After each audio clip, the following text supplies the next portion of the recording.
Super बाजार cooperative Kankavli Sindhudurg जिल्ह्यातील एकमेव वातानुकूलित सुपर बाजार. पत्ता सुपर बाजार Mumbai Goa highway SM high school समोर कणकवली.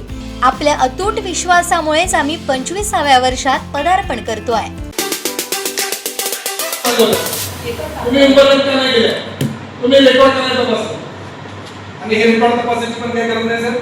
ज्या दिवशी या माणसाने तक्रार केलेली आहे, स्वतः तत्कालीन शिक्षण सभापती ज्या आहेत निशा दळवी, त्यांच्या सुद्धा तक्रारी आपल्याकडे उपलब्ध आहेत. परिपूर्ण कागदपत्र जोडले. सगळी तुम्ही ही जर सगळी हिस्ट्री जर बघितला तर ती गरोदर माता असल्यापासूनच जे आपलं शासकीय रेकॉर्ड असतं ते रेकॉर्ड या तक्रारीला लावलंय. आरोग्य विभाग चुकीचा आहे काय? गरोदर माता म्हणूनचा रेकॉर्ड, स्तनदा माता म्हणूनचा रेकॉर्ड, मुलगी झालेल्याचा रेकॉर्ड. साहेब कोण आपली मुलगी मृत दाखवतो? शक्य आहे का? पदोन्नतीने मुख्याध्यापक पदासाठी बरं, तर ती पुढे जाऊन दाखवली नसेल. Received 120 rupees on Google Pay for business. Page वाचून बघा. या सगळ्या पण चौकशा समित्या नेमल्या. इथल्या लोकांनी चौकशी केली, कोल्हापूरवाल्यांनी चौकशी केली. ही सगळी मिलीजुली बघत आहे. तरी सुद्धा कसं बघतात आहे म्हणजे 4 वेळे वाचून टाकतो या सगळ्या विषयात. तर ज्याला 5 पूर्वी 4 मुलं आहेत, तो 5वी मुलगी दत्तक घेईल. हे सगळं खोटं आणि खोटं करण्यासाठी, कागदोपत्री नीट रंगवण्यासाठी ऑफिस पण या सगळ्यात सहभागी. ज्याला 4 मुलं आहेत तो 5वी मुलगी दत्तक घेईल का?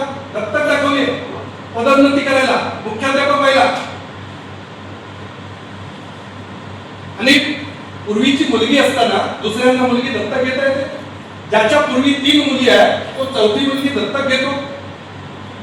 बरं, मुलगी पुढे तुम्ही जाऊन मुलगी झाली म्हणून दाखवता. 20 वर्षांनी तुम्हाला 4 मुलं झाल्यानंतर 20 वर्षांनी तुम्हाला मुलगी होते.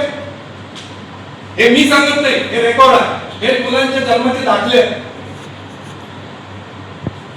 आणि हे सगळे परिपूर्ण कागदपत्र यांना सबमिट केले आहेत. कशाच्या चौकशा करतात? हे सगळं करून सुद्धा जे चौकशी अधिकारी नेमले होते आणि त्याच्यानंतर 3ऱ्या दिवशी त्यांना मुख्याध्यापक म्हणून अप्रूव्हल दिलं गेलं. त्याच्या अगोदर 3 दिवस रिपोर्ट आहे. वरील सर्व परिस्थिती लक्षात घेता, जन्मतारीख दाखले पाहता संजय कलिराम राठोड यांना 2 मुले आर्यन राहुल असल्याचे दिसून येते. तर मुलगी मानसी, त्यांचे बंधू किसन राठोड ज्यांना पूर्वी 4 मुलं आहेत, जिचा जन्म 20 वर्षानंतर दाखवला, जी 5वी आहे, तिचं रेशन कार्ड आणला. म्हणजे एखाद्या लोकप्रतिनिधीने प्रश्न मांडल्यानंतर तो खोटा कसा आहे, चुकीचा कसा आहे, हे करण्यासाठी तुम्ही एवढे उपयोग करायला होता. त्याच्या गावाकडे मला धाराशिवला जायला लागलं, कुंभारे प्राथमिक आरोग्य केंद्रात जायला लागलं मला कागद काढायला. मला 10 ऑफिस शोधायला लागले. मी महिनाभर तेच काम करतोय. हे मला खोटं ठरवत आहे म्हणून. ही मुलगी मानसी, त्यांचे बंधू किसन राठोड यांची असल्याचे दिसून येते. तक्रारदार चंद्रकांत पुंडलिक दळवी यांनी सादर केलेला कुटुंब सर्वे लसीकरण ऑनलाईन माहितीवरून संजय कलिराम राठोड यांना आर्यन राहुल मानसी अशी 3 मुले दिसून येतात. यावरून संभ्रमावस्था दिसून येत आहे. तरी मानसी या मुलीच्या जन्मतारखांच्या दाखल्याची सत्यता पडताळणी करण्यासाठी माननीय मुख्य कार्यकारी अधिकारी जिल्हा परिषद उस्मानाबाद यांचेकडे प्रस्ताव सादर करून पडताळणी करावी. केली का पडताळणी? आणि मग पडताळणी झाल्याशिवाय कशी दिली गेली मान्यता पुढे सांगतात.